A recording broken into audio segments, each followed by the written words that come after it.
আপনি ঠিক কোন শর্ততে রাজি হলে আমাকে 10 লক্ষ টাকা দেবেন? মানে আমাকে কি কি করতে হবে একটু জানা থাকলে ভালো হতো। তার আগে বলুন আপনি টাকাটা দিয়ে কি করবেন? আমি একজন ক্যান্সার পেশেন্টের চিকিৎসা করাবো, উনি আমার মা। 10 লক্ষ টাকা দিতে আসলে কিছু হবে না, আরো অনেক টাকা লাগবে।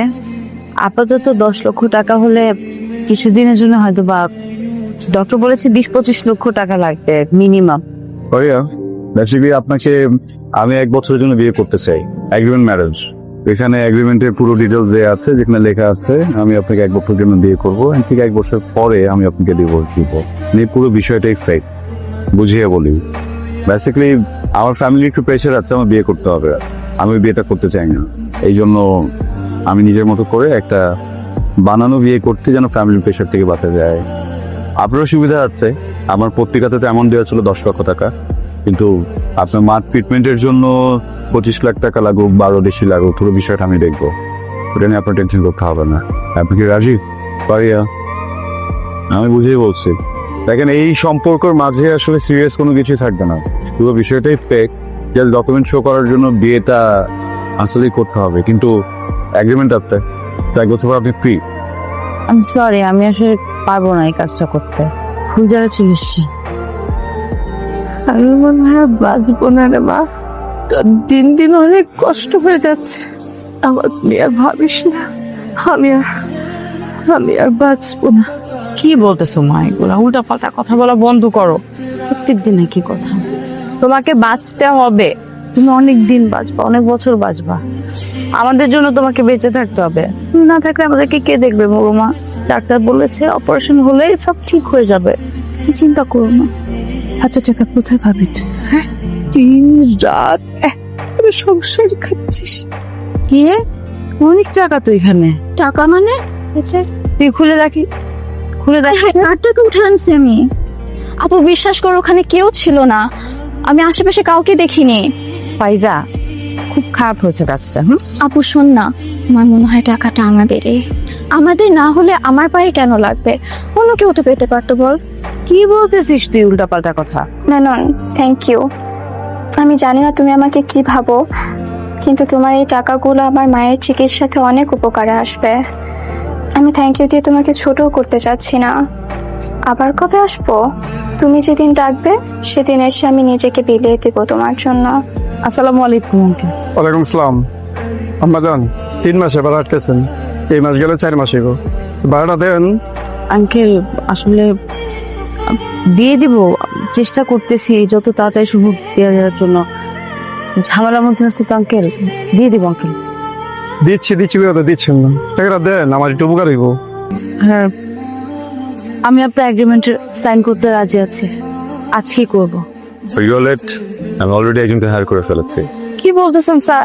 স্যার স্যার প্লিজ স্যার, আমার টাকাটা অনেক দরকার স্যার। স্যার আপনি যা বলবেন আমি তাই করবো স্যার, প্লিজ স্যার আমাকে এগ্রিমেন্ট। স্যার আপনি যা বলবেন আমি তাই করব, আমার কোনো অসুবিধা নেই। আপনার মার এখন কি অবস্থা? ভালো না স্যার, খুব খারাপ অবস্থা। প্রতিদিন রক্ত বমি হচ্ছে, দিন দিন অবস্থা খারাপের দিকে যাচ্ছে স্যার। ডক্টর বলেছে যত তাড়াতাড়ি সম্ভব ট্রিটমেন্টটা শুরু করতে হবে, আমি তখন দেরি হয়ে যাবে। সরি, আমার গার্লফ্রেন্ডের নাম নীরা, ও দেশের বাইরে থাকে। বিশেষ একটা কারণে এই মুহূর্তে ও চাইলেও দেশে আসতে পারবে না। এদিকে আমার ফ্যামিলি আমাকে খুব প্রেশার দিচ্ছে আমি যেন বিয়ে করে ফেলি। তো আপনার সাথে এগ্রিমেন্টে বিয়েটা করছি এই জন্য যেন তাদেরকে একটু থামানো যায়। Let me explain. আমি আমার বাসায় গিয়ে মা বাবাকে বলবো যে আমি আপনাকে অনেক ভালোবাসি, আমাদের অনেকদিনের সম্পর্ক, অ্যান্ড আমি আপনাকে বিয়ে করতে চাই। এই কথা বললে হয়তো আপনার ফ্যামিলির সাথে মিট করতে চাবে, সো বেটার হয় যদি বলি আপনি এতিমখানায় বড় হয়েছেন, আপনার ফ্যামিলিতে কেউ নেই। কি রে, কি তোর গার্লফ্রেন্ড? গার্লফ্রেন্ড ছিল, এখন বউ। বউ মানে কি? তুই একা একা বিয়ে করে ফেলছিস?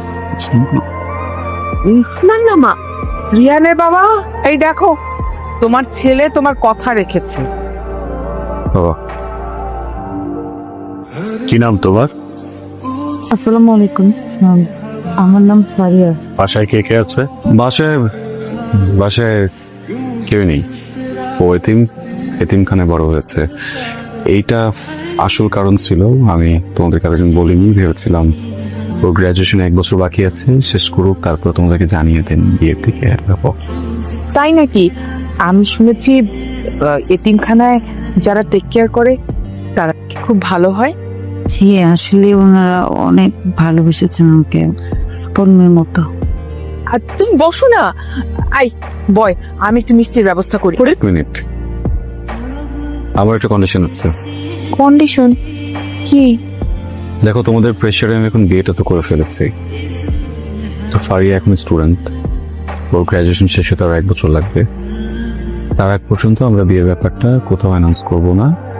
1 বছর পরে তোমাদের মন মতো করে ধুমধাম করে অ্যারেঞ্জমেন্ট করো, ঠিক আছে? আচ্ছা, সেসব পরে দেখা যাবে।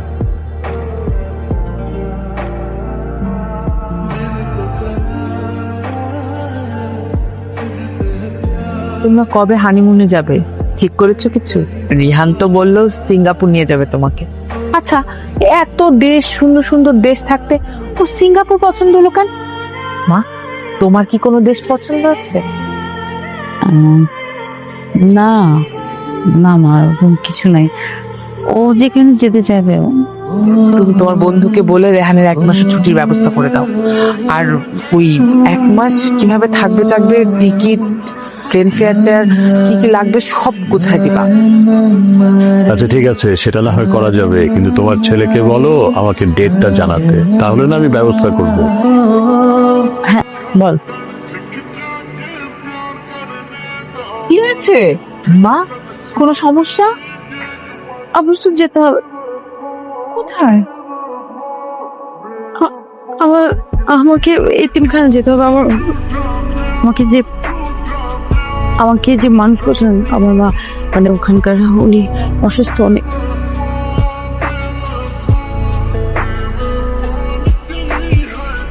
আমি খুবই সরি, এমন একটা সিচুয়েশনে কি বলে সিম্প্যাথি দেওয়া হচ্ছে আমার জানা নেই। আমার ভেতরে একটা গিল্ট কাজ করে। আমার মনে হয় তুমি যদি আমার কথায় এই বাড়িতে না থাকতে, সেদিন তো আন্টির পাশে। I am sorry. না না, আপনি সরি বলবেন না, সরি ফিলও করবেন না। আপনার তো কোনো দোষ নেই। আমাদের ভাগ্যে ছিল মাকে এখনই হারাবো, আমাদেরকে রেখে চলে যাবেন। চলে গেছে, আপনার এখানে কোনো দোষ নেই। তারপর আমার মায়ের মনটা কি খুব বেশি খারাপ? আমি জানি, আমি বললেই কি আর না বললেই কি, মনটা একটু খারাপ। আপন মানুষ চলে গেলে সেই জায়গাটা পূরণ হয় না, সেটা পূরণ হওয়ারও না। আমি জানি খুব বেশি কষ্ট হচ্ছে, কিন্তু আমরা যে তোমাকে এরকম মুখ গোমরা দেখতে পছন্দ করি না। তোমার হাসি খুশি মুখটাই আমাদের পছন্দ। রিহান, তোদের তো বিদেশ যাওয়াটা ডিলে হয়ে গেল না? একটা কাজ কর না, ওকে নিয়ে দেশের মধ্যে কোথাও ঘুরে আয়। দেশেই তো কত সুন্দর সুন্দর জায়গা আছে। রিহান, আমাদের এগ্রিমেন্টের সময়টা কিন্তু শেষ হয়ে আসছে। আমার মনে হয় এখন বাবা মায়ের সামনে আমাদের ঝগড়াটা শুরু করে দেওয়া উচিত, যেমনটা কথা হয়েছিল। ও আরেকটা কথা, অবশ্য আমার আগে দেওয়ার কথা ছিল, তো সামহাও দেয়া হয়নি। এগুলো কি? আপনার টাকা। টাকাগুলো তো আপনার। যার জন্য টাকাগুলো নিয়েছিলাম সে মানুষটাই তো আর নেই। আমি যাতে কি করবো বলুন? আপনার ছোট বোনটা স্কলারশিপ পেয়েছে না, এটা ওর কাজে লাগবে। Please keep. আমি আমার নিজের এবং আমার বোনের খেয়াল রাখতে যথেষ্ট পারবো আমি। তারপর আপনাকে ধন্যবাদ। একটা প্রশ্ন করবো ফারিয়া, আমি মানুষ হিসেবে কেমন? হঠাৎ এই প্রশ্ন? সহজ প্রশ্ন। আপনি মানুষ হিসেবে অসম্ভব চেতে, অল্পতেই রেগে যান, ঠুটহাট রাগ করেন, মাথাটা অলওয়েজ গরম থাকে না, কিন্তু আপনার মনটা অনেক ভালো। আপনাকে কাছ থেকে যদি কেউ না দেখে তাহলে বুঝতে পারবেন মানুষটা ভালো, কেয়ারিং, রেসপন্সিবল, বাবা মাকে অনেক ভালোবাসেন, পরিবারকে ভালোবাসেন। আর সবচেয়ে বড় কথা কি জানেন, এই যে এতগুলো সময় আপনার সঙ্গে থাকলাম, তাকে কাছ থেকে দেখলাম, এতটুকু তো বুঝে দিচ্ছি আপনি আপনার ভালোবাসা মানুষের প্রতি অনেক লয়াল। আর আজকালকার সময় তো এরকম মানুষ পাওয়া খুবই দুষ্কর। আমার মতো মানুষকে কি বিয়ে করা যায়? হ্যাঁ, কেন না? না, ওই অ্যারেঞ্জ ম্যারেজের কথা বলছিলাম না। আমার মতো মানুষকে কি ভালোবেসে বিয়ে করা যায়? নিশ্চয়ই যাবে। আপনি আমার মার অনেক খেয়াল রাখেন। কারণ ওই মানুষটাই এমন। আমার কত খেয়াল রাখেন উনি, কত ভালোবাসেন। বাবার অনেক যত্ন করেন। উনি তো আমার বন্ধু, জানেন। আমার মন খারাপ লাগছে, এই দুইটা মানুষের সাথে এত এত বেশি কানেক্টেড হয়ে গেছি তো, ওনাদের কথা অনেক মনে পড়বে।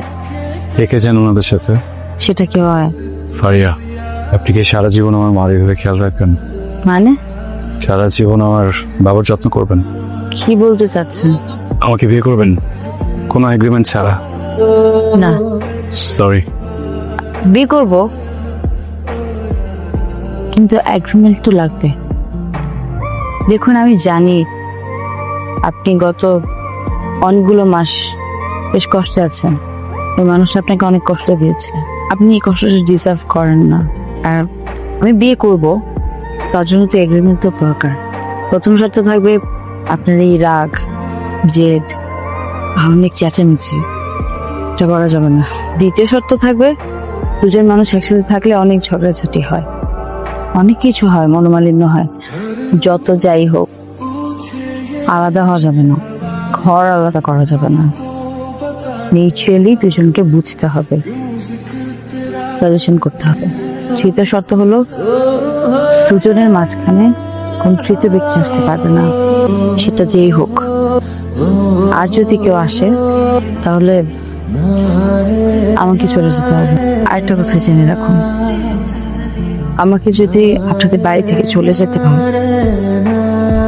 আমার কিন্তু কোথাও যাওয়ার জায়গা থাকবে না। কখনো যদি এমন কোনো পরিস্থিতি আসে যার কারণে চলে যেতে হবে, দুজনে একসাথে চলে যাবো।